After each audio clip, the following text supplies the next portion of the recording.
أعوذ بالله من الشيطان الرجيم.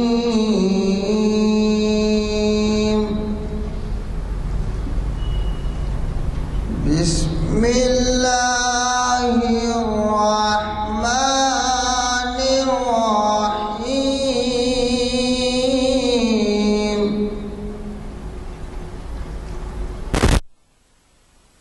فإن آمنوا بمثل ما آمنتم به فقد اهتدوا،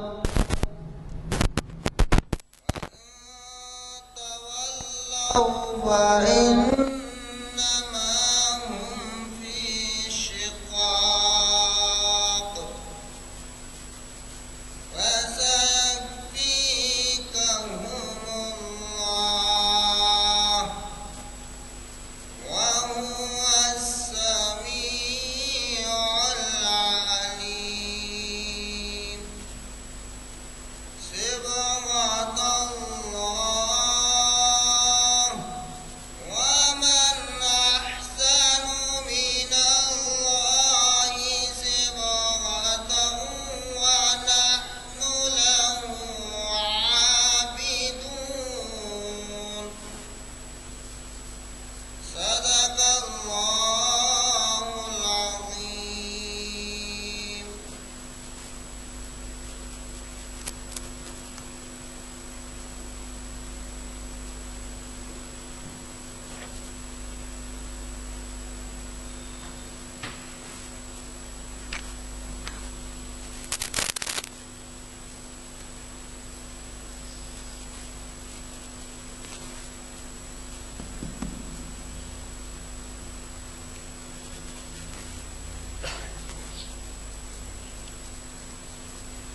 السلام علیکم.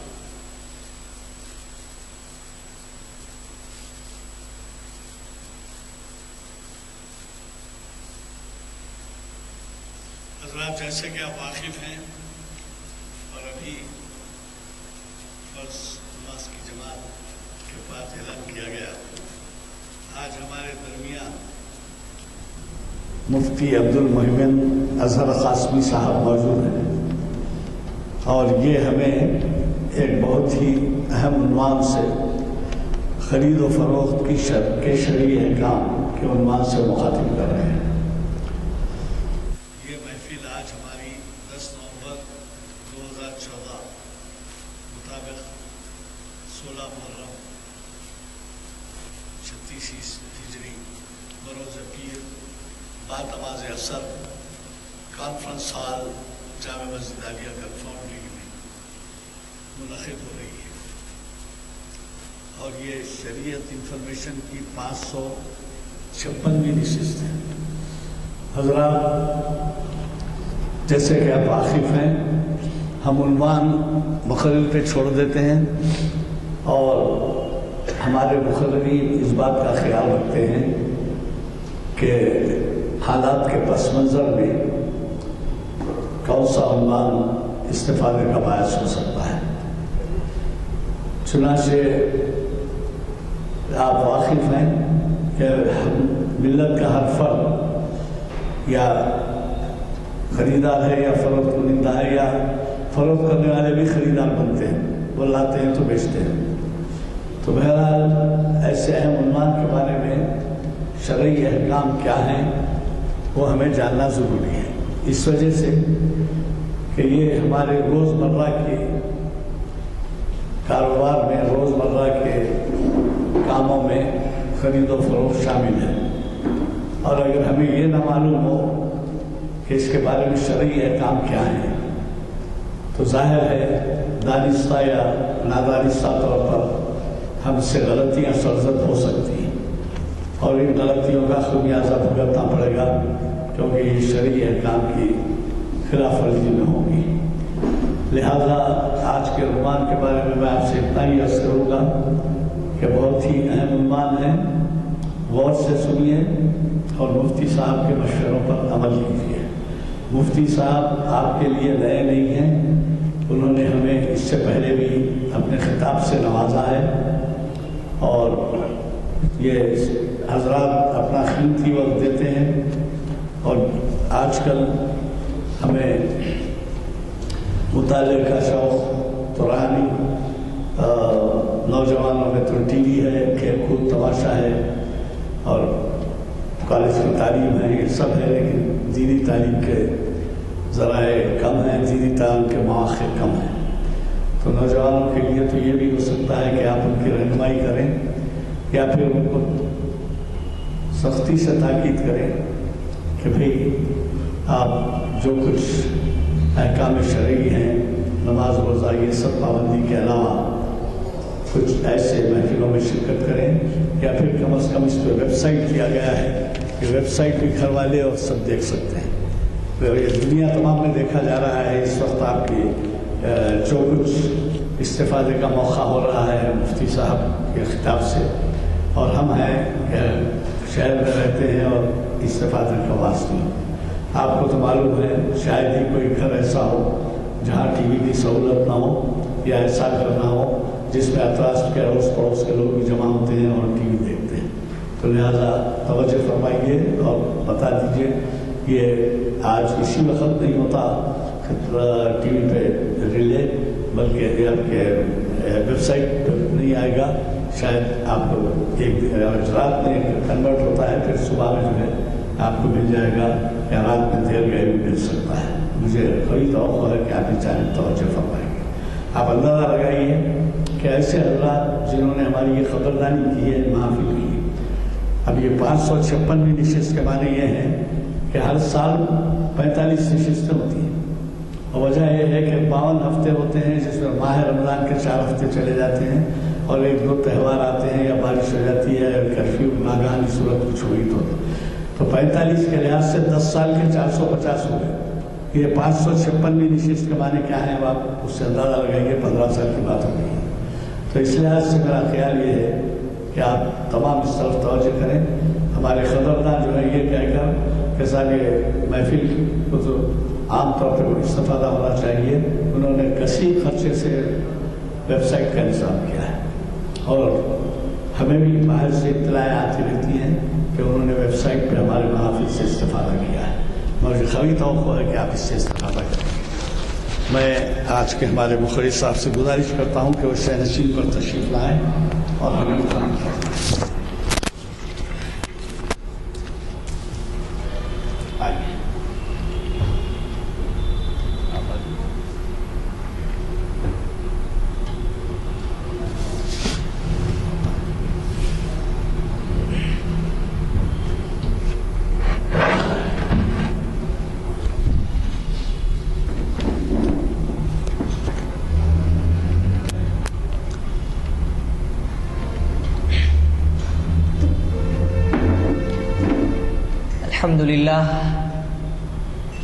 الحمد للہ رب العالمین والصلاة والسلام علی سید المرسلین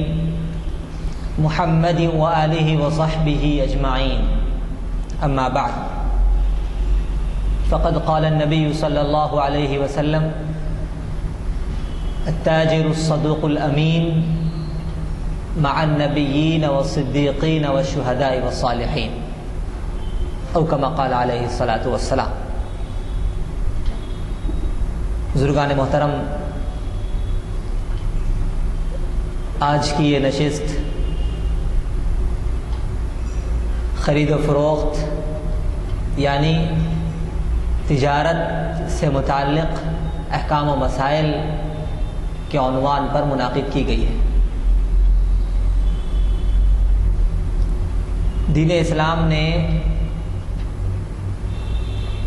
دیگر مذاہب کے مقابلے میں ایک خاص انداز جو اپنے ماننے والوں کو دیا ہے، وہ یہ کہ اس دین نے صرف انسانوں کو عبادت کا سلیقہ ہی نہیں سکھلایا، بلکہ عبادت کے ساتھ ساتھ دنیا میں جینے کا سلیقہ بھی سکھایا۔ تقابلی طور پر اگر آپ اسلام کو دیگر مذاہب سے کمپیئر کریں تو بہت ہی واضح طور پر آپ کو یہ بات سمجھ میں آئے گی کہ دیگر مذاہب نے مذہب کی بنیاد اس پر رکھی ہے، اور مذہب کی تعریف گویا اپنے عمل سے انہوں نے یہ کیا ہے کہ صاحب مذہب دل کی تسکین کا ایک ذریعہ ہے، روح کی تسکین کا ایک ذریعہ ہے۔ مذہب کے ذریعے انسان اپنی روح کو سکون پہنچاتا ہے اور اپنے رب کو حاصل کرنے کے لیے کچھ محنت اور مجاہدہ کرتا ہے۔ اس سے آگے مذہب کا کوئی معنی اور کوئی مطلب اور کوئی عمل دخل نہیں ہوتا۔ لیکن اسلام نے کہا کہ نہیں، مذہب اس کو نہیں کہتے ہیں۔ مذہب صرف روح کی تسکین کا، مذہب صرف مخصوص قسم کی عبادتوں کا، مذہب صرف مخصوص انداز میں کچھ کام کر لینے کا نام نہیں ہے، بلکہ مذہب نام ہے اللہ کے احکامات کے مطابق زندگی گزارنے کا۔ اسلام نے مذہب کی یہی تعریف کی ہے کہ مذہب کہتے ہیں اپنی زندگی کو اللہ رب العزت کے بتائے ہوئے طریقے کے مطابق اور اللہ کی مرضی کے مطابق گزارنا، یہی مذہب اسلام ہے۔ یہی وجہ ہے کہ حضور اکرم صلی اللہ علیہ وسلم نے مومن کی تعریف یہی فرمائی کہ تم اپنے آپ کو میرے لائے ہوئے دین اور شریعت کے تابع کر دو، تم مومن و مسلمان کہلاؤ گے۔ تم میں سے جو شخص یہ چاہتا ہے کہ مومن و مسلمان کہلائے، اسے چاہیے کہ وہ اپنی مرضی کو، اپنی ذات کو، اپنی زندگی کو میرے لائے ہوئے دین کے تابع بنا دے۔ چنانچہ دین اسلام میں عبادتوں کے مسائل کے ساتھ ساتھ معاملات کے مسائل کو نہایت اہمیت کے ساتھ بیان کیا گیا ہے، پوری وضاحت کے ساتھ، پوری تشفی کے ساتھ انسانیت کے سامنے کھول کھول کے بتایا گیا کہ دیکھو، اگر تم دنیا میں جینا چاہتے ہو تو تمہیں مختلف قسم کی ضرورتوں کا سامنا کرنا پڑے گا، تمہیں لوگوں سے مختلف قسم کے معاملات کرنے پڑیں گے، تمہیں لوگوں سے میل جول رکھنا پڑے گا، تمہیں لوگوں سے خرید و فروخت کرنی پڑے گی۔ جب تمہیں ان چیزوں کی ضرورت پڑے تو تم اپنی مرضی کے مطابق ان کاموں کو انجام نہ دینا، بلکہ ان کے سلسلے میں ہم نے یہ احکامات بتائے ہیں اور ہم نے یہ طریقے تمہارے سامنے واضح کیے ہیں۔ تمہاری ذمہ داری ہے کہ تم ان معاملات میں ان طریقوں کا بھرپور خیال رکھنا۔ چنانچہ عبادتوں کے جتنے مسائل ہیں، معاملات کے جتنے مسائل ہیں، نبی کریم صلی اللہ علیہ وسلم نے وقتاً فوقتاً صحابہ کرام رضوان اللہ علیہم اجمعین کو ان مسائل سے واقف کروایا، انہیں بتایا کہ دیکھو، خرید و فروخت کس کو کہتے ہیں، اگر تم کوئی چیز بیچنا چاہتے ہو تو تم پر کیا ذمہ داریاں عائد ہوتی ہیں، اگر کچھ خریدنا چاہتے ہو تو کیا ذمہ داریاں تم پر عائد ہوتی ہیں، اگر تم کسی سے مل جل کر کام کرنا چاہتے ہو، اشتراک میں کام کرنا چاہتے ہو تو اس کے کیا اصول و شرائط ہیں۔ یہ تمام چیزیں نبی کریم صلی اللہ علیہ وسلم نے انسانیت کے سامنے واضح فرمائی ہیں، اور ان تمام چیزوں کی بنیاد حضور اکرم صلی اللہ علیہ وسلم نے حلت اور حرمت پر رکھی ہے۔ دیکھو، کاروبار کے دو راستے ہیں، ایک راستہ حلال اور دوسرا راستہ حرام۔ بنیادی طور پر کاروبار کو دو حصوں میں تقسیم کر دیا اور بتا دیا کہ دیکھو، کاروبار میں واضح طور پر تمہیں دو راستے ملیں گے۔ ایک راستہ وہ ملے گا جو تمہیں حرام چیزوں کی طرف لے جائے گا، بتایا گیا کہ ان حرام چیزوں کے راستے کو اختیار کرنا، وہ چیزیں جو حرام چیزوں کے اختیار کرنے کا سبب بنتی ہیں ان کی خرید و فروخت کرنا، وہ تمہارے لیے ناجائز اور حرام رہے گا، اور وہ چیزیں جو پاکیزہ ہیں، حلال ہیں، اچھی ہیں، عمدہ ہیں، ان کو تم خود بھی اختیار کرتے ہو، استعمال کرتے ہو، ان چیزوں کو دوسروں کو بیچنا بھی، ان چیزوں کی تجارت کرنا اور خرید و فروخت کرنا، اللہ نے اس کو حلال اور پاکیزہ قرار دیا ہے۔ چنانچہ سب سے پہلے اس بات کی جانب متوجہ کیا گیا کہ دیکھو لوگوں، جب کھانے کا مسئلہ آئے گا، جب کمانے کا مسئلہ آئے گا تو تمہاری ذمہ داری ہوگی کہ تم کمانے کے اندر حلال کو سب سے پہلے دیکھنے والے بنو، اور سب سے پہلے اس بات کی رعایت کرنے والے بنو کہ تم جس چیز کے ذریعے پیسہ حاصل کر رہے ہو اور جس چیز کے ذریعے تم کمائی حاصل کر رہے ہو وہ کمائی حلال ہے یا نہیں۔ اگر تم حلال کمائی اختیار کرو گے، اللہ تعالیٰ اس کے اچھے نتائج برآمد فرمائیں گے، اس سے اللہ رب العزت تمہارے اندر عبادتوں کا جذبہ پیدا فرمائیں گے۔ یا ایھا الذین آمنوا کلوا من الطیبات واعملوا صالحا، کیا ایمان والو، پاکیزہ چیزیں کھاؤ، پاکیزہ روزی اختیار کرو، پاکیزہ ذرائع آمدنی اختیار کرو۔ نتیجہ یہ ہوگا کہ تم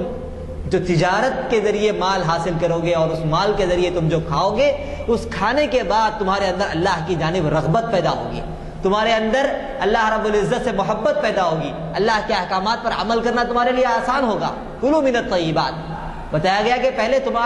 تمہارے رزق کو حلال بناؤ، تمہارے ذرائع آمدنی کو حلال بناؤ، فائدہ یہ ہوگا کہ واعملوا صالحات، تم اچھے عمل کر سکو گے، اور اگر تم اپنے ذرائع آمدنی کی طرف متوجہ نہ ہو اور ان کے سلسلے میں تم غور نہ کرو کہ تمہیں جو پیسہ آ رہا ہے وہ حلال ہے یا حرام ہے، ہر پیسے کو تم اختیار کرنے کی چکر میں پھنسے رہو گے، نتیجہ یہ ہوگا کہ اس پیسے کو کھانے کے بعد تمہاری جسمانی کیفیت کچھ اس طرح بن جائے گی کہ نیک اعمال کی توفیق تمہیں نصیب نہیں ہوگی۔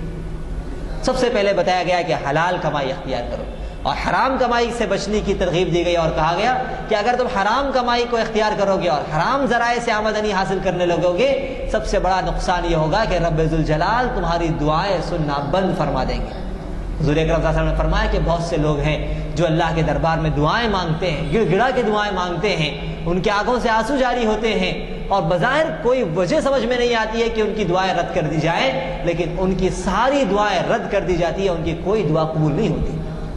وجہ یہ ہوتی ہے کہ ان کا کھانا حرام ہوتا ہے، ان کا پینا حرام ہوتا ہے، ان کا پہننا حرام ہوتا ہے، ان کے ذرائع آمدنی حرام ہوتی ہے، جس کا نتیجہ یہ ہوتا ہے کہ اللہ کی جانب سے ان کی دعا کی قبولیت کے دروازے بند کر دیے جاتے ہیں اور اللہ رب العزت بندے کو اس کے حوالے کر دیتا ہے۔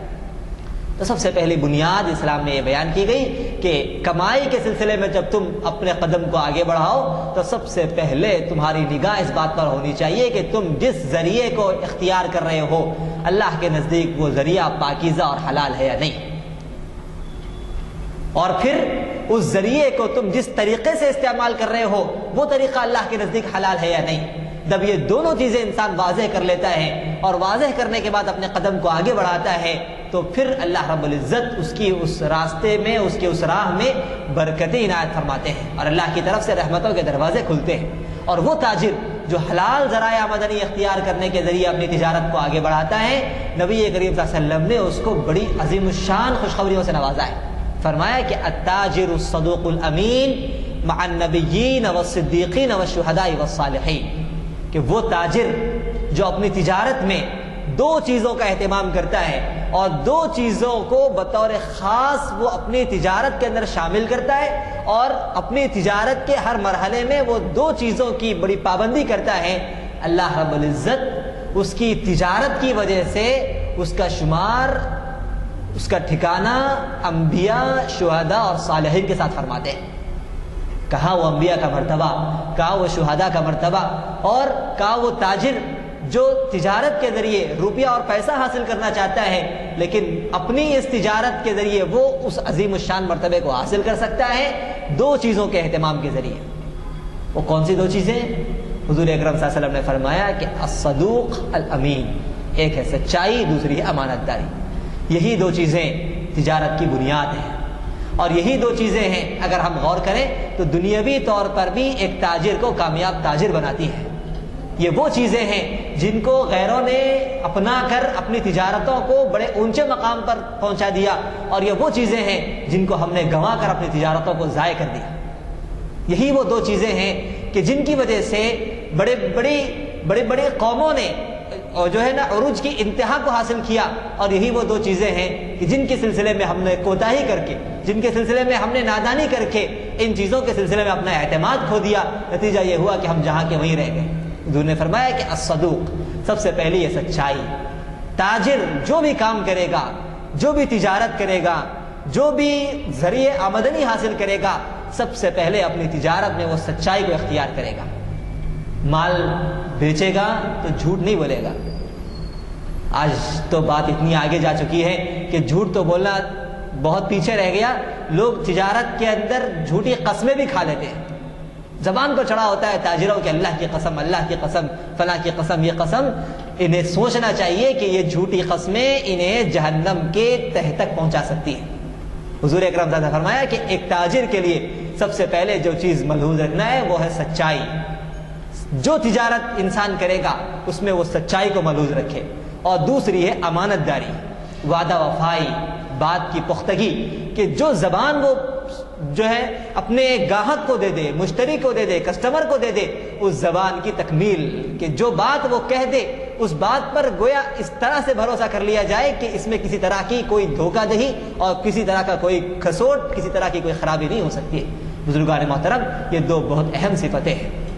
اور پھر تیسری چیز حضور اکرم صلی اللہ علیہ وسلم نے یہ بیان فرمائی کہ تجارت کے اندر بندے کے جذبات ایثار اور ہمدردی کے ہونے چاہیے۔ اپنے حق کو کچھ معاف کر دینا اور دوسرے کے حق کو مکمل طور پر پہنچا دینا۔ جب یہ چیز انسان کے دل سے ختم ہو جاتی ہے تو انسان اس بات کی فکر میں لگ جاتا ہے کہ میں کیسے دوسرے کے مال کو حاصل کر لوں اور کیسے میں دوسرے کی چیز کو اپنا لوں. اسی فکر میں جب بندہ چل پڑتا ہے تو پھر اتنا آگے نکل جاتا ہے کہ شریعت کے حدود کو وہ پار کر جاتا ہے. اللہ تعالیٰ نے انسان کے اندر ایک صفت یہ رکھی ہے کہ انسان جس مرحلے پر پہنچتا ہے اس سے آگے کی سوچتا ہے, جس درجے پر پہنچتا ہے اس سے آگے کی سوچتا ہے. لا يسأم الانسان من دعاء الخیر, کہ انسان اونچائی اور بھلائی کی طلب میں اور اس کی حرص میں کبھی اکتفا نہیں کرتا, کبھی باز نہیں آتا, کبھی تھکتا نہیں. اسی لیے حضور نے فرمایا کہ لو کان لابن آدم وادیان من ذهب لابتغى ثالثا, کہ اگر اللہ تعالیٰ کسی شخص کو سونے کے 2 وادی دے دے, سونے کے 2 وادی دے دے, بڑے بڑے علاقے جو وادی جس کو کہا جاتا ہے, اللہ تعالیٰ 2 وادی سونے کے اگر کسی کو دے دے, یعنی آپ مثال رکھ لیجئے پہاڑ, 2 پہاڑ اگر اللہ تعالیٰ کسی کو سونے کے دے دے تو 2 پہاڑ کے ملنے کے بعد کبھی انسان میں یہ چیز پیدا نہیں ہوتی ہے کہ اب تو بہت مل گیا, کافی ہے, اب اسی میں زندگی گزار لوں گا, بلکہ حضور نے فرمایا لابتغى ثالثا, وہ یہ سوچ میں پڑ جاتا ہے کہ اب مجھے تیسرا کیسے ملے گا, تیسرے پہاڑ تک میں کیسے پہنچ پاؤں گا, تیسرے پہاڑ کو حاصل کرنے کے لیے مجھے کیا تدابیر اختیار کرنی ہوگی اور کیا پلاننگ کرنی ہوگی. حضور نے فرمایا ولا يملأ فاه الا التراب, اس انسان کے منہ کو تو قبر کی مٹی ہی بھر سکتی ہے.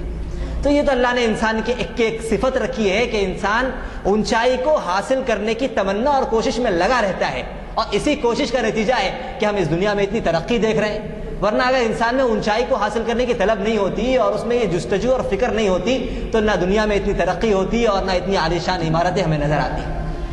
تو حضور اکرم صلی اللہ علیہ وسلم نے اس صفت کو ختم نہیں فرمایا, بلکہ اس صفت کو صحیح رخ پر موڑ دیا اور کہا کہ جہاں تمہارے اندر یہ جذبات ہیں کہ تم خود کامیاب ہو جاؤ اور خود بلند مرتبے پر پہنچ جاؤ, وہیں ساتھ میں یہ جذبات بھی شامل کر لو کہ میرے ان جذبات کی وجہ سے کسی کو نقصان پہنچنے نہ پائے. تجارت میں جب یہ جذبات شامل ہو جاتے ہیں اور تجارت میں جہاں انسان یہ فکر کرنے لگتا ہے کہ اس تجارت کے ذریعے میں منفعت کو پالوں اور اس تجارت کے ذریعے بہت بڑا پروفٹ مجھے مل جائے, بہت بڑا منافع مجھے حاصل ہو جائے, وہیں ذرا سا اگر یہ جذبہ انسان کے اندر شامل ہو جائے اور ذرا سا اس کے اس جذبے کے ساتھ یہ جذبہ بھی جو ہے مل جائے کہ میرے اس مقصد میں کسی کا نقصان نہ ہو, میرے اس مقصد میں کسی کا نقصان نہ ہو, جب یہ جذبہ انسان کے اندر پیدا ہوتا ہے تو اس کی یہ تجارت اس کی عبادت بن جاتی ہے. انسان تجارت کر رہا ہوتا ہے لیکن وہ تجارت نہیں ہوتی بلکہ وہ عبادت ہوتی ہے. حضور اکرم صلی اللہ علیہ وسلم نے صحابہ کرام رضوان اللہ علیہم اجمعین کی ایسی تربیت فرمائی تھی کہ ان کے اندر وہ جذبات پیدا ہو گئے تھے کہ وہ تجارت کرتے تھے, تجارت کے ذریعے بڑا منافع انہیں حاصل ہوتا تھا اور بڑی بڑی چیزیں وہ حاصل کرتے تھے, لیکن ساتھ ہی ساتھ ان کے جذبات یہ تھے کہ میری اس تجارت کی وجہ سے کسی کو نقصان نہ ہو. ہندوستان کی تاریخ سے آپ حضرات واقف ہیں کہ یہاں کی دین اسلام کی ترویج میں, چاہے ہندوستان ہو چاہے دیگر ممالک ہوں, صحابہ کرام نے اور اولیاء اللہ نے جو طریقہ اختیار کیا ہے وہ صرف اور صرف تبلیغ کا نہیں بلکہ اس طریقے میں تجارت بھی شامل ہے. وہ مختلف علاقوں میں جایا کرتے تھے, مختلف علاقوں کا دورہ کیا کرتے تھے, مختلف علاقوں میں ٹھکانہ اختیار کرتے تھے اور وہاں جا کر وہ تبلیغ کے ساتھ ساتھ تجارت کیا کرتے تھے. ان کی تجارت کو دیکھ کر لوگ دائرہ اسلام میں داخل ہوا کرتے تھے, ان کی تجارت کو دیکھ کر لوگ مسلمان ہوا کرتے تھے, ان کی تجارت کو دیکھ کر لوگ اسلام کو سمجھتے تھے اور انہیں معلوم ہوتا تھا کہ اسلام کیا چیز ہے. دیگر ممالک کے لوگ مسجدوں میں آ کر ان کی عبادتیں نہیں دیکھا کرتے تھے, مسجدوں میں آ کر ان کے ذکر کو نہیں دیکھا کرتے تھے, ان کے زکوٰۃ کو نہیں دیکھا کرتے تھے, بلکہ ان کی تجارتوں کو اور ان کے معاملات کو دیکھتے تھے اور معاملات کو دیکھ کر یہ سمجھتے تھے کہ یہ وہ دین ہے جو دین انسان کو انسانیت سکھاتا ہے اور جینے کا سلیقہ سکھاتا ہے. بزرگان محترم, وہی تجارت ہمیں اپنے اندر پیدا کرنے کی ضرورت ہے. صحابہ کرام کے لیے دین کو پھیلانا بڑا آسان تھا. وہ لوگوں کے درمیان رہتے, تجارت کرتے اور لوگوں سے کہتے کہ بھائی کچھ مت کرو, کونو مثلنا, ہم جیسے ہو جاؤ. ہم تمہیں کسی ایسی چیز کی دعوت نہیں دے رہے ہیں کہ جس کا کرنا تمہارے لیے بہت دشوار ہو اور بہت مشکل ہو اور جس کے کرنے کے سلسلے میں تمہاری عقل حیران ہو جائے کہ اتنا کام ہم کہاں کر سکیں گے, بلکہ کچھ نہیں, روزمرہ کی جو زندگی ہم گزار رہے ہیں ایسے ہی تم گزار لو.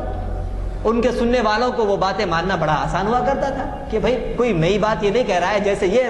رہ رہے ہیں ویسے ہی ہمیں بھی ہونے کے لیے کہہ رہے ہیں. تو بہرحال تجارت دین اسلام کا بہت ہی اہم عنصر ہے. اب ہم جب تجارت کرتے ہیں تو موجودہ صورتحال کے اعتبار سے کئی نئی قسمیں تجارت میں شامل ہوتی ہیں. ہمیں ان چیزوں کو شریعت کے معیار پر پرکھنے کی ضرورت ہے کہ شریعت نے بنیادی طور پر جو اصول تجارت کے بیان کیے ہیں ان اصولوں کے مطابق ہماری یہ تجارت کھری اتر رہی ہے نہیں اتر رہی۔ اگر ہم خرید و فروخت کر رہے ہیں تو خرید و فروخت میں ہمیں یہ لحاظ رکھنا ہوگا کہ جن چیزوں کو ہم خرید رہے ہیں اور جن چیزوں کو ہم بیچ رہے ہیں وہ حلال ہے یا نہیں۔ اگر حلال ہے اور خریدنا حلال ہے، اس کا بیچنا حلال ہے، اس تجارت میں کوئی حرج نہیں، اس میں آدمی جو منافع لے۔ اس منافع کے اندر حضور اکرم صلی اللہ علیہ وسلم نے اس بات کا حکم دیا کہ آدمی اگر کوئی منافع مشتری سے اور گاہک سے، کسٹمر سے، خریدار سے لینا چاہتا ہے تو اس میں شریعت کی جانب سے کوئی حد متعین نہیں کی گئی کہ تم اتنا ہی منافع لے سکتے ہو، اتنا نہیں لے سکتے۔ البتہ اس بات کا حکم دیا گیا ہے کہ تمہارے اس منافع کی وجہ سے تم جس کے ساتھ معاملہ کر رہے ہو اس کی مجبوری کا تم فائدہ اٹھانے والے نہ بنو۔ آدمی اتنی چیز کا خیال رکھ لے کہ میں جو چیز بیچ رہا ہوں، میرے بیچنے کی وجہ سے میں جو منافع خریدار سے حاصل کر رہا ہوں، یہ منافع کہیں استحصال تو نہیں ہے، یعنی اتنا زیادہ منافع میں حاصل کر رہا ہوں کہ بیچارہ خریدنے والا مجبور ہے اور اس کے لیے میرے پاس اس چیز کو خریدنے کے علاوہ کوئی اور صورت نہیں ہے۔ تو حضور اکرم صلی اللہ علیہ وسلم نے اس عمل کو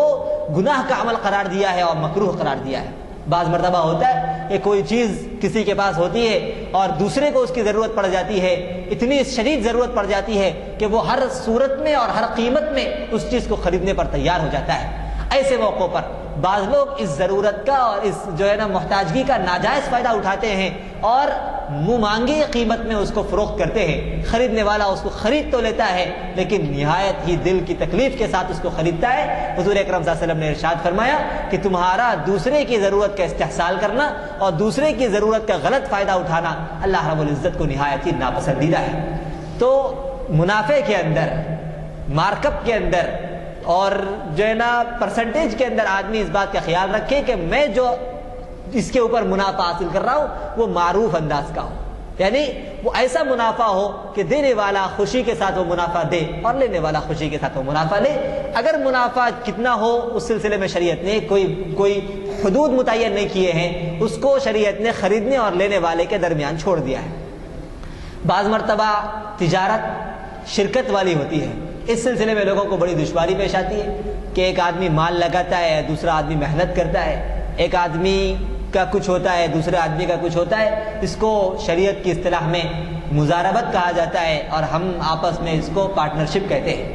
پارٹنرشپ کے مسائل بڑی تفصیلی ہیں، میں مختصر انداز میں یہاں یہ بات عرض کرنا چاہوں گا کہ پارٹنرشپ کے اندر اس بات کا ہم خیال رکھیں کہ پارٹنرشپ میں اگر مال لگانے والے اور محنت کرنے والے دونوں اگر نفع اور نقصان میں شریک ہوں گے تو پھر یہ شرکت درست ہوگی، اور اگر نفع اور نقصان میں سے کسی ایک چیز میں شریک ہوں گے تو پھر یہ شرکت درست نہیں ہوگی۔ بعض مرتبہ ہوتا یہ ہے کہ پیسہ لگانے والا پیسہ لگاتا ہے لیکن اس کی طرف سے ریکوائرمنٹ یہ ہوتی ہے کہ میں پیسہ لگاؤں گا، نفع جو ہوگا اس نفع میں مجھے اتنا روپیہ ملنا چاہیے، نقصان کا میں ذمہ دار نہیں ہوں گا۔ شریعت اسلامیہ نے اس کو تجارت نہیں قرار دیا، اس کو سود قرار دیا۔ ایسے ہی بعض مرتبہ یہ ہوتا ہے کہ پیسہ لگانے والا یہ تعین کرتا ہے کہ میں 1 لاکھ روپے تجارت میں لگاؤں گا، تم محنت کرنا، اس 1 لاکھ کے ذریعے تم ماہانہ چاہے جتنے کما لو، مجھے بس 20,000 یا 10,000 ہر مہینہ دے دو، میرے لیے کافی ہے۔ ہر مہینہ مجھے 10,000 دیتے رہو، چاہے تم اس کے ذریعے 20,000 کماؤ، چاہے 50,000 کماؤ، چاہے 30,000 کماؤ، مجھے اس سے کوئی سروکار نہیں ہے، مجھے ہر مہینہ میرے 1 لاکھ کے بدلے میں 20,000 یا 10,000 ملنے چاہیے۔ شریعت نے اس کو سود قرار دیا ہے اور شریعت میں اس کو جائز قرار نہیں دیا گیا۔ اسی لیے وہ لوگ جو پارٹنرشپ کے ساتھ کاروبار کرتے ہیں انہیں اس سلسلے میں یہ بات سمجھ لینی چاہیے کہ پارٹنرشپ کے وہی طریقے درست ہیں جس میں نفع پرسنٹیج کی بنیاد پر متعین کیا گیا ہو اور نقصان کے اندر بھی پیسہ لگانے والا شریک ہو۔ ایسی صورت میں شرکت، ایسی صورت میں مزاربت درست ہے، ورنہ اگر پیسہ لگانے والا نقصان میں شریک نہیں ہے یا پیسہ لگانے والا پرسنٹیج کے ساتھ منافع حاصل نہیں کرتا بلکہ متعینہ قیمت وہ حاصل کرتا ہے تو پھر اس کو سود قرار دیا جاتا ہے۔ آج کل ہماری تجارتوں میں بہت سی وہ صورتیں ہیں جو سودی شکلیں رکھتی ہیں، جن کی بنیاد سود پر ہے۔ نبی رحمت حضرت محمد رسول اللہ صلی اللہ علیہ وسلم نے سودی لین دین اور سودی کاروبار کرنے والے کے لیے بڑی سخت وعید بیان فرمائی ہے خود قرآن مجید میں اللہ رب العزت نے حکم دیا، اللہ رب العزت نے وضاحت فرمائی کہ وہ لوگ جو سود کے سخت احکامات کے نافذ ہونے کے باوجود سود سے باز نہیں آتے، فَأْذَنُوا بِحَرْبٍ مِّنَ اللَّهِ وَرَسُولِهِ، اے نبی صلی اللہ علیہ وسلم آپ ان کے لیے اللہ اور اس کے رسول سے جنگ کا اعلان فرما دیجیے۔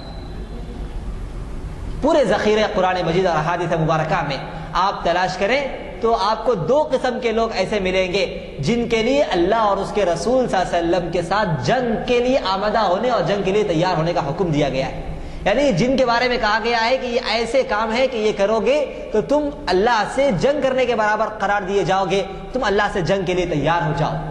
ایک ہے سود کھانے والا اور دوسرا ہے اللہ کے اولیاء کو تکلیف دینے والا۔ ان دونوں کے بارے میں حکم دیا گیا کہ یہ ایسے لوگ ہیں کہ ان کو آپ کہہ دیجئے کہ یہ اللہ اور اس کے رسول سے جنگ کرنے کے واسطے تیار ہو جائیں۔ تو بہرحال نبی رحمت حضرت محمد رسول اللہ صلی اللہ علیہ وسلم نے سود کے تمام ذرائع کو مسدود فرما دیا اور سود کے تمام ذرائع کو ختم کر دیا اور کہہ دیا کہ سود کا لینے والا، سود کا دینے والا، سودی معاملات کو لکھنے والا اور اس میں معاونت کرنے والا، تمام پر اللہ رب العزت نے لعنت فرمائی ہے۔ اسی لیے ہماری تجارتوں میں آہستہ آہستہ سود داخل ہوتا چلا جا رہا ہے اور لوگ بڑی آسانی کے ساتھ بڑے بڑے سودی معاملات جو شریعت کی نگاہ میں واضح طور پر حرام اور ناجائز ہیں، بڑی آسانی کے ساتھ تجارت کی چکر میں، کمانے کی چکر میں اور خرید و فروخت کی چکر میں ان چیزوں میں پھنستے چلے جا رہے ہیں۔ حضور اکرم صلی اللہ علیہ وسلم نے آج سے 1400 سال پہلے اس بات کی پیشن گوئی فرمائی تھی کہ قیامت کے قریب اتنا سود کا چلن عام ہو جائے گا کہ میری امت کا ہر فرد اس کے کسی نہ کسی حصے کو ضرور حاصل کرے گا۔ ضرورت اس بات کی ہے کہ جیسے جیسے سودی معاملات عام ہوتے چلے جا رہے ہیں، ہم اپنی تجارت میں ان چیزوں سے بچنے کی بھرپور کوشش کریں۔ آج ترقی کے ساتھ ساتھ الحمدللہ بہت سی ایسی صورتیں بھی رائج ہو رہی ہیں جو انسانوں کے لیے سود سے بچنے کے وسائل کا کام دے رہی، بہت سے ایسے آلٹرنیٹ طریقے الحمدللہ متعارف کروائے جا رہے ہیں جن طریقوں کو اپنانے کے ذریعے ہم سود سے بچ سکتے ہیں۔ اس سلسلے میں اگر ہم اپنی تجارت میں مفتیان کرام سے مشورہ کر لیں اور ان کے سامنے اپنی صورتوں کو واضح کریں تو انشاءاللہ آپ کو وہ صورتیں نظر آئیں گی جن صورتوں میں آپ سرمایہ کاری کے ساتھ ساتھ سود کی لعنت سے اپنے آپ کو محفوظ رکھ سکتے ہیں۔ تو سود اپنی تجارت میں جو موجودہ دور میں رائج ہونے والی چیزیں ہیں وہ ان میں سے ایک چیز سود ہے۔ ضرورت اس بات کی ہے کہ اپنی تجارتوں کو اس سے پاک کیا جائے۔ اور تیسری چیز جو ہماری تجارتوں میں شامل ہو رہی ہے وہ ہے جوا۔ بہت سے ایسے معاملات ہیں جن کی بنیاد جوئے پر ہے۔ جوا کہتے کس کو ہے؟ جوئے کی آسان اور موٹی تعریف یہ ہے کہ آدمی اس نیت سے مال لگائے کہ یا تو یہ کہ اس مال کے بدلے اس سے زیادہ مال ملے گا یا اپنے دیے ہوئے مال سے وہ ہاتھ دھو بیٹھے گا۔ یہی جوئے کی آسان تعریف ہے۔ اس کی اگر شکلیں واضح کی جائے تو بڑی شکلیں نکلتی ہیں جن میں سے بہت سی شکلیں موجودہ زمانے میں رائج ہیں۔ آسان تعریف اس کی یہ ہے کہ آدمی اس نیت سے اپنا مال لگاتا ہے کہ مجھے اس سے زیادہ مال مل جائے اور اس میں اندیشہ یہ ہوتا ہے کہ اگر اس کی لاٹری نہیں اٹھے گی تو اس کا لگایا ہوا مال بھی ضائع ہو جائے گا۔ 10 آدمی مل کے مال لگاتے ہیں اور وہ مال 10 میں سے ایک کو مل جاتا ہے، باقی 9 محروم ہو جاتے ہیں۔ یہی جوا ہے۔ بہت سی شکلیں آج کل جوئے کی الگ الگ ناموں کے ساتھ رائج ہو رہی ہیں۔ ٹکٹ کوئی خریدتا ہے، کوئی کوپن اس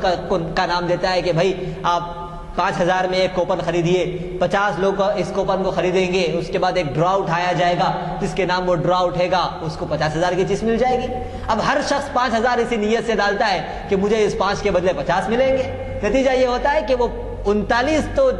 جاتے ہیں نقصان میں اور ایک آدمی ان 39 کا منافع حاصل کر لیتا ہے۔ یہی جوا ہے۔ شریعت نے جہاں سود کے راستوں کو مسدود کیا ہے وہی جوئے کے راستوں کو بھی مسدود کیا ہے۔ سود اور جوا دونوں ایسی چیزیں ہیں جو معیشت کو تباہ کرنے کے لیے بنیادی حیثیت رکھتی ہیں۔ بہت سے لوگ ان دو چیزوں کے چکر میں پھنس کر بڑے بڑے مال و دولت سے ہاتھ دھو بیٹھتے ہیں اور فقر و فاقے کے عالم میں گرفتار ہو جاتے ہیں۔ اسی لیے ہمیں چاہیے کہ جوئے کی وہ شکلیں جو موجودہ زمانے میں رائج ہیں ان شکلوں سے اپنے آپ کو بچانے اور ان شکلوں سے اپنے آپ کو دور کر رکھنے کی بھرپور کوشش کریں۔ خرید و فروخت سے متعلق اس کا دائرہ بڑا وسیع ہے۔ اس سلسلے میں ضرورت اس بات کی ہے کہ بس ہمارے اندر یہ جذبات پیدا ہو جائیں کہ ہم حلال تجارت کرنے والے بنے اور حرام تجارت سے اپنے آپ کو روکنے والے بنے۔ یہ آدھے گھنٹے کے مختصر سے وقفے میں خرید و فروخت کے تمام مسائل کو تفصیل کے ساتھ بیان تو نہیں کیا جا سکتا، البتہ ہر شخص کے دل میں اتنا جذبہ تو پیدا کیا جا سکتا ہے کہ آدمی جس میدان میں تجارت کر رہا ہو اس میدان میں وہ سیکھنے کی کوشش کرے کہ اس میدان میں حلال کیا اور اس میدان میں حرام کیا ہے۔ مختلف قسم کے میدان اللہ رب العزت نے تجارت کے رکھے ہیں، مختلف قسم کی فیلڈز اللہ رب العزت نے تجارت کے رکھے ہیں۔ اتنی تمام چیزوں کو ایک ساتھ واضح کر دینا اور ایک مجلس میں ان تمام چیزوں کا انحصار کرنا ناممکن ہے، البتہ اتنا تو ممکن ہے کہ ہم میں سے ہر شخص اس مجلس سے اٹھنے سے پہلے یہ جذبات اپنے اندر پیدا کر لے کہ میں خرید و فروخت کی جس فیلڈ سے بھی وابستہ ہوں، ضرورت اس بات کی ہے کہ میں اس فیلڈ کے سلسلے میں نالج حاصل کروں، اس فیلڈ کے سلسلے میں معلومات حاصل کروں، جاننے والوں سے ربط کروں اور جاننے والوں سے یہ سمجھنے کی کوشش کروں کہ میرے اس فیلڈ میں کون سے طریقے حلال ہیں، میری اس فیلڈ میں کون سے راستے درست ہیں اور کون سے راستے ناجائز اور غلط ہیں۔ اس چیز کو سیکھ کر، اس چیز کو سمجھ کر، اس چیز کے ذریعے اپنی تجارتوں کو درست کرنے کی کوشش کریں تو انشاءاللہ دنیاوی طور پر بھی اللہ رب العزت اس تجارت کے ذریعے منافع ہمیں عطا فرمائے گا اور آخرت میں اللہ رب العزت بڑے بلند درجات سے ہم کو سرفراز فرمائے گا۔ نبی رحمت حضرت محمد رسول اللہ صلی اللہ علیہ وسلم نے اس سلسلے میں ایک اہم بات یہ بیان فرمائی ہے کہ جب انسان دنیا کے مختلف معاملات کرتا ہے تو بعض مقامات پر پہنچ کر اس کے دل میں کچھ شکوک و شبہات پیدا ہوتے ہیں۔ ہم میں سے ہر شخص کے دل میں ہوتا ہے کہ جب ہم کسی میدان میں ہوتے ہیں، میدان میں کام کرتے کرتے مختلف قسم کے شبہات ہمارے دل میں پیدا ہوتے ہیں، تو ہم میں سے بہت سے لوگوں کا مزاج یہ ہوتا ہے کہ وہ سوچتے ہیں کہ ابھی تو کر لیں گے، بعد میں معلوم کر لیں گے، اگر ناجائز ہو تو آئندہ نہیں کریں گے۔ ان کا مزاج یہ ہوتا ہے کہ اب تو معلوم نہیں ہے، اب تو کر لیں گے، پھر بعد میں پوچھیں گے، اگر یہ واضح ہو جائے کہ نہیں صاحب یہ چیز غلط ہے تو پھر اس چیز کو نہیں دہرائیں گے۔ حالانکہ حضور اکرم صلی اللہ علیہ وسلم نے ارشاد فرمایا کہ الحلال بین والحرام بین وبینہما مشتبہات فاتقوا الشبہات، کہ لوگوں حلال اللہ نے واضح کر دیا، حرام اللہ نے واضح کر دیا، کچھ چیزیں ایسی ہیں جو تمہارے دل پر مشتبہ رہ جاتی ہیں، اس کا حکم تمہارے دل پر واضح نہیں ہوتا، تو اس سلسلے میں تم اپنا مزاج یہ مت بناؤ کہ اب تو کر لیں گے، بعد میں معلوم ہو تو چھوڑ دیں گے، بلکہ اس سلسلے میں یہ مزاج بناؤ کہ اب تو چھوڑ دیں گے، اگر یہ واضح ہو جائے کہ یہ حلال ہے تو پھر آئندہ اس کو اختیار کر سکتے ہیں۔ کیوں؟ اس لیے کہ اگر حلال چیز کو انسان چھوڑ دے تو انسان گنہگار نہیں ہوگا۔ ہر حلال کام کا کرنا ضروری نہیں ہے، بہت سے کام وہ ہیں جو حلال ہیں لیکن کرنا ضروری نہیں ہے۔ جو کام فرض اور واجب ہیں وہ تو کرنا ضروری ہے، لیکن وہ کام جو حلال ہیں کرنا ضروری نہیں ہے۔ لیکن ہر وہ کام جسے اللہ نے حرام قرار دیا اس سے بچنا نہایت ضروری ہے۔ اس نقطے کے پیش نظر انسان ہمیشہ اپنے ذہن کے اندر یہ بات بٹھائے رکھے کہ یہ چیز مجھے معلوم نہیں حلال ہے یا حرام ہے، اگر میں چھوڑ دوں گا تو بہت سے بہت یہ ہوگا کہ حلال میں نے چھوڑ دیا، اور ہر حلال کام کرنا ضروری نہیں ہے۔ لیکن اگر میں یہ کام کر لوں اور کرنے کے بعد پتہ چلے کہ یہ حلال نہیں تھا تو پھر حرام کا آدمی مرتکب ہو جائے گا، اور حرام کا مرتکب کرنے والا اللہ کی رحمتوں سے دور ہوتا ہے۔ اسی لیے حضور نے فرمایا کہ والذی محاک فی نفسک، کہ ہر وہ چیز جو تمہارے دل میں کھٹک پیدا کرے، جو تمہارے دل میں شبہ پیدا کرے، اس چیز سے تم اپنے آپ کو باز رکھو جب تک کہ تمہارے دل سے وہ شکوک و شبہات دور نہ ہو جائیں، اور جب وہ شکوک و شبہات تمہارے دل سے دور ہو جائیں اور تمہارے سامنے واضح ہو جائے کہ ہاں اللہ نے اس چیز کو حلال قرار دیا ہے اور یہ چیز حلال ہے، تو پھر بڑی آسانی کے ساتھ تم اس چیز کو اختیار کرو، اس چیز کو استعمال کرو، اس چیز کے استعمال کرنے میں کوئی حرج نہیں ہے۔ بہرحال یہ جذبات ہمارے اندر پیدا ہونے کی ضرورت ہے کہ عبادات کے ساتھ ساتھ معاملات یہ ایک ایسا جز ہے جو دین کا ایک اہم جز ہے، اور اس جز کے سلسلے میں ہمیں اپنے اندر سمجھ بوجھ پیدا کرنے کی ضرورت ہے، ہمیں اپنے اندر شعور پیدا کرنے کی ضرورت ہے۔ اگر ہم نے اس دنیا میں عبادتیں تو بہت اچھے انداز میں کر لیں، لیکن معاملات کے چکر میں ہم پیچھے رہ گئے، اور معاملات کے اندر اگر ہم نے حلال و حرام کا امتیاز نہیں رکھا، معاملات کے اندر اگر ہم نے دوسروں کے حقوق کے سلسلے میں اپنے آپ کو درست نہیں کر لیا، تو پھر عبادتوں کا انبار ہونے کے باوجود اللہ کے دربار میں ہمیں بہت بڑا نقصان اٹھانا پڑ سکتا ہے۔ حضور اکرم صلی اللہ علیہ وسلم نے ایک مثال کے ذریعے اس کو واضح فرمایا۔ حضور نے لوگوں سے پوچھا کہ مسکین کون ہے؟ صحابہ نے فرمایا کہ مسکین وہ ہے جس کے پاس روپیہ پیسہ نہیں، بیچارہ مفلس ہے، بہت پریشان حال ہے۔ تو حضور اکرم صلی اللہ علیہ وسلم نے فرمایا کہ حقیقی مسکین وہ نہیں ہے، حقیقی مفلس وہ نہیں ہے، پھر کون ہے؟ حضور نے فرمایا کہ حقیقی مفلس وہ ہے جو قیامت کے دن اللہ کے دربار میں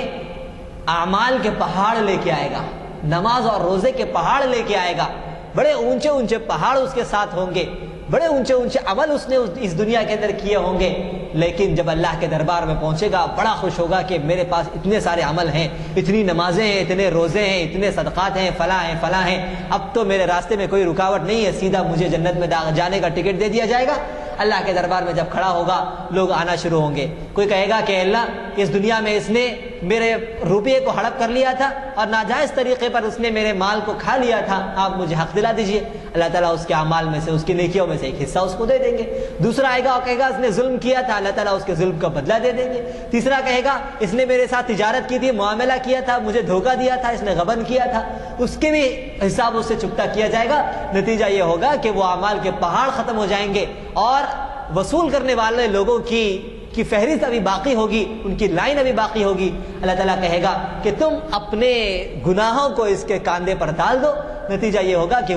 وہ شخص جو نیکیوں کا انبار لے کے اللہ کے دربار میں آیا تھا، وہ گناہوں کا انبار لے کے اللہ کے پاس سے آگے بڑھے گا۔ اس سے معلوم یہ ہوتا ہے کہ اگر ہم نے دنیا میں عبادتیں تو بہت کر لی، لیکن دوسروں کے حقوق کو ادا کرنے کے سلسلے میں ہم نے کوتاہی کی، دوسروں کی حق تلفی ہم نے کی اور دوسروں کے مال کے سلسلے میں ہم نے غبن سے کام لیا، تو پھر یہ ہماری مفلسی ہوگی۔ اور ایک ایسے دن جس دن روپیہ اور پیسہ نہیں ہوگا، ہمیں ان نیک اعمال کو دے کر ان کا بدلہ چکانا ہوگا اور دوسروں کے گناہوں کو اپنے کاندھوں پر ڈال کر ان کی مرادیں پوری کرنی ہوگی۔ اسی لیے بزرگان محترم، معاملات کے سلسلے میں ہمیں چوکنا رہنے کی ضرورت ہے، معاملات کے سلسلے میں ہمیں بیدار ہونے کی ضرورت ہے اور اپنے معاملات کو شریعت کے مطابق درست کرنے کی ضرورت ہے۔ جب ہمارے معاملات درست ہوں گے انشاءاللہ رب ذوالجلال بھی راضی ہوگا اور دنیاوی طور پر بھی بڑے منافع ہمیں حاصل ہوں گے، خیر و برکت حاصل ہوگی، اور پھر اس کاروبار کے ذریعے ہم انبیاء اور شہداء کا رتبہ حاصل کر سکیں گے۔ اللہ تعالیٰ سچی اور پکی تجارت کرنے والا اور ایسی تجارت جس کے ذریعے اللہ راضی ہو جائے وہ تجارت کرنے والا ہمیں بنائے۔ آمین وآخر دعوانا الحمدللہ رب العالمین۔ سوالات کرنا ہے تو کر سکتے ہیں۔ آئیے مائک کے اوپر۔ میرا سوال ہے کمپنیز میں جو ایمپلائز کام کرتے ہیں ہر مہینے 500-600 پیٹرول ڈیل کی سروس اور سالوں کے بعد انٹرسٹ سے ان کو پیسہ ملتا ہے کمپنی چھوڑ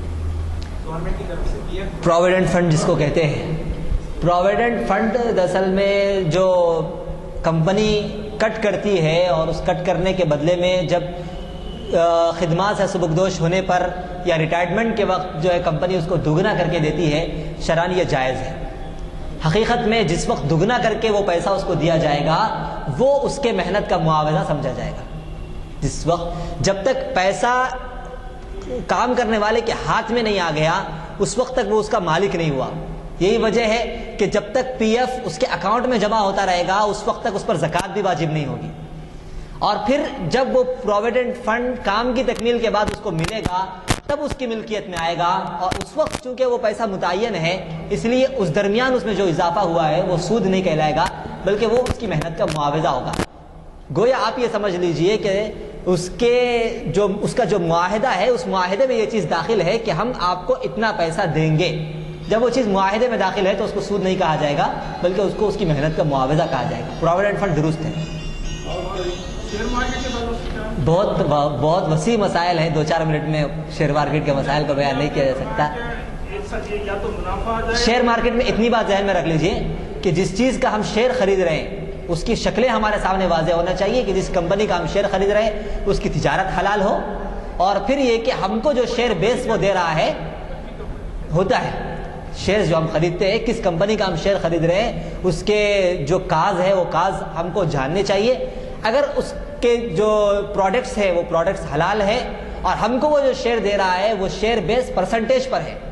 فکس نہیں ہے، پرسنٹیج پر ہے، تو یہ شیئر حلال ہے، ورنہ یہ شیئر حلال نہیں ہے۔ ویسے اس کی بہت تفصیلی صورتیں ہیں، آپ کبھی تفصیل سے اگر تشریف لائیں تو انشاءاللہ اس سلسلے میں وضاحت ہو سکے۔ ایل آئی سی اور پروویڈنٹ فنڈ الگ الگ چیزیں ہیں۔ پروویڈنٹ فنڈ محنت کا معاوضہ ہے، ایل آئی سی محنت کا معاوضہ نہیں ہے، بلکہ ایل آئی سی میں ایک متعینہ رقم لی جاتی ہے اور اس رقم میں سود کا اضافہ کیا جاتا ہے اور پھر بعد میں وہ رقم اس کو واضح دوبارہ دی جاتی ہے۔ ایل آئی سی سود ہے، پروویڈنٹ فنڈ محنت کا معاوضہ ہے۔ پرسنٹیج آ رہا، لیکن پروویڈنٹ فنڈ کیا ہے خدمت کا معاوضہ ہے. پروویڈنٹ فنڈ کے بدلے میں انسان خدمت کر رہا ہے نا, سروس دے رہا ہے, سروس کے بدلے میں اس کو پیسہ دیا جا رہا ہے دگنا کر کے. اور LIC میں سروس کچھ بھی نہیں ہے, LIC میں پیسے کے بدلے میں پیسہ ہے. آدمی صرف پیسہ جمع کراتا ہے, پیسے کے بدلے میں اس کو پیسہ دیا جاتا ہے. ایک ٹائم پیریڈ کے گزرنے کی وجہ سے اس پیسے میں اضافہ ہوتا ہے, اور یہی سود ہے. اچھا, ایک آرٹیکل میں ایسا بھی پڑھا تھا جیسا بینک میں ہم ڈپازٹ کرتے ہیں تو بینک کیا کرتا وہ بزنس میں لگاتا, اس سے آپ کو انٹرسٹ دیتا, تو وہ بھی تو محنت ہو رہی. اگر آپ کو بینک بزنس میں لگا کر اس کا منافع دے رہا ہے تو میں نے کہا کہ صاحب آپ کو جو منافع دے رہا ہے وہ پرسنٹیج بیس پر. اگر بینک یہ کہتا ہے, سنیے, پرسنٹیج نہیں, کیسا پرسنٹیج دے رہا, آپ کے روپیے کا پرسنٹیج دے رہا, منافع کا پرسنٹیج نہیں دے رہا. ہم کو جو ملے وہ منافع کا پرسنٹیج ملے. یعنی مثال کے طور پر بینک آپ کے پاس 1 لاکھ روپے لیے اور 1 لاکھ روپے لے کر وہ تجارت کرے اور اس تجارت سے 30,000 روپے اس کو حاصل ہو, اور وہ یہ کہے کہ بھائی ہم آپ کے 1 لاکھ پر آپ کو منافع نہیں دیں گے بلکہ یہ جو 30,000 روپے ہے اس 30,000 میں ہم آپ کو 30% 20% دیں گے, یہ درست.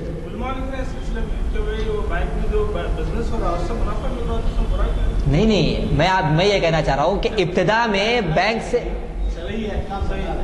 کہ اگر وہ کاروبار میں لگا کے آپ کو منافع دینا ہے تو کاروبار میں ڈبو کرو, ہمارے کو اتنا دینا صحیح. بینک جو دیتا نا آپ کے روپیے کی بنیاد پہ دیتا, آپ 1 لاکھ روپے ہمارے پاس ڈپازٹ کرے تو اس میں اتنا % آپ کو ہم سود دیں گے, اتنا % آپ کے الفاظ میں منافع کہہ لیجیے. منافع وہ جو دے رہا ہے وہ ڈپازٹ کرنے والے روپیے پر دے رہا ہے. حالانکہ ڈپازٹ کرنے والے روپیے کو شریعت کی اصطلاح میں راس المال کہا جاتا ہے. راس المال پر منافع نہیں ملتا, بلکہ اگر بینک یہ کہے کہ بھائی 1 لاکھ روپے کو ہم کاروبار میں لگائیں گے, اس سے کتنا منافع آتا نہیں معلوم, جو بھی منافع آئے گا اس منافع کا اتنا % ہم آپ کو دیں گے, یہ صورت صحیح ہے. اور بینک میں یہ صورت نہیں ہوتی. آپ کچھ پوچھنا چاہ رہے ہیں؟ کوئی چیز خریدتے ہیں, کوئی چیز خریدی جا رہی ہے تو اس کے اوپر یہ لگاتے ہیں, جیسا ایک چیز خریدی تو اور ایک اضافہ دیا جائے گا, فری, جائز, جائز, وہ دونوں کی قیمت سمجھی جائے گی. کس کے بارے میں؟ بینک کے بارے میں. جی,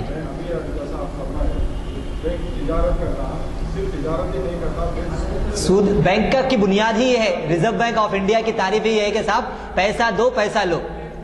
تجارت نہیں کرتا, سود دیتا ہے. تاجروں کو بھی وہ جو پیسہ دیتا ہے وہ سود پر ہی, سود بیسس پہ ہی دیتا ہے, تجارت کے بیسس پہ نہیں دیتا. صحیح بات.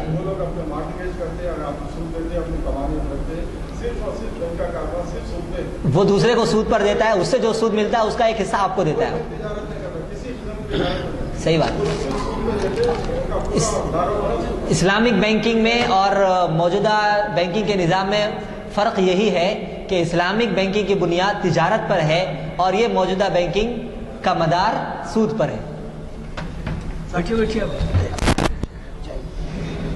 السلام علیکم. سوال جواب سے اندازہ ہو رہا ہے کہ کتنا دلچسپ عنوان تھا. اب ظاہر ہے کہ ہم معلوم نہیں کن کن شکلوں میں اپنے سرمایوں کو لگائے اس دلدل میں یا کیچڑ میں پھنسے ہوئے, جو رہنمائی ملی ہے اس پر اللہ ہمیں توفیق دے کے ہم عمل کر سکیں. اسلامک بینکنگ کا ذکر آیا. اسلامک بینکنگ جو ہے بہت پاپولر ہو رہی ہے اور یہ ابتدا اس کی بہت ہی معمولی ہوئی, لیکن اب شاید دنیا میں کوئی ایسا ملک ہے جہاں پر اسلامک بینکنگ کا تصور کے بارے میں غور نہیں کیا جا رہا ہے یا اسے رائج نہیں کیا جا رہا ہے. بہت سی جگہ رائج ہو چکا ہے. ذرا 1 منٹ, سوالات کا جواب ہو گیا, میں مخاطب کر رہا ہوں, اس کے بعد پوچھ لیا. تو اسلامک بینکنگ کے بارے میں جو اہمیت دی گئی ہے اس کا پھیلاؤ اتنا ہو گیا ہے کہ جب آغاز ہوا تو ایسا سمجھ میں آیا کہ 1-2 ملکوں میں اس کی اہمیت ہوگی, ورنہ اب تو کتنے ملکوں ظاہر ہے کہ اس چیز کی افادیت دیکھ کے جو ہے لوگ متاثر ہوتے ہیں. اور جیسے آپ نے کہا, اگر یہ بتایا جائے کہ صاحب ہمارے کاروبار میں جو منافع آئے گا اس کے لحاظ سے آپ فائدہ. عمل یہ ہوا ہے عملاً کہ اسلامک بینکنگ میں جن لوگوں نے پیسہ لگایا ہے اس پہ 15, 20, 25% تک بھی ان کو منافع ملا ہے، جبکہ بینکوں میں یہ منافع نہیں ہے، تو ظاہر یہ پھیلے گا۔ آج میں نے کسی اخبار میں پڑھا ہے امریکہ میں یورپ کا ذکر ہے کہ ہر سال 50,000 کی تعداد جو ہے اسلام قبول کر رہی ہے۔ آج کسی اخبار میں مجھے یاد نہیں ہے کون سا اخبار ہے، بہرحال یعنی اس میں تصویر دی گئی ہے انگریز عورتوں کی، یورپین عورتوں کی، اور بتایا گیا ہے برقعے میں نقاب پہنے ہوئے ہیں، چہرے پہ ڈھکے ہوئے ہیں۔ تو اس قدر تیز رفتاری سے جو ہے پھیل رہا ہے، اس کی وجہ کیا ہے؟ وجہ یہی ہے کہ ویسٹرن لائف میں، مغربی دنیا کی زندگی میں ایک بیزاری آ رہی ہے جو عیش و عشرت پھیل رہی ہے۔ اس کی وجہ سے جب اچھے اصول کی طرف جاتے ہیں کوئی، آپ دیکھے ہوں گے یہ رام کرشنا مشن وغیرہ کے لوگ بھی اس کو پسند کرتے ہیں، تو وہ وجہ یہ ہوتی ہے کہ وہاں پر بہت زیادہ عیاشی پھیل رہی ہے یا پھیل چکی ہے۔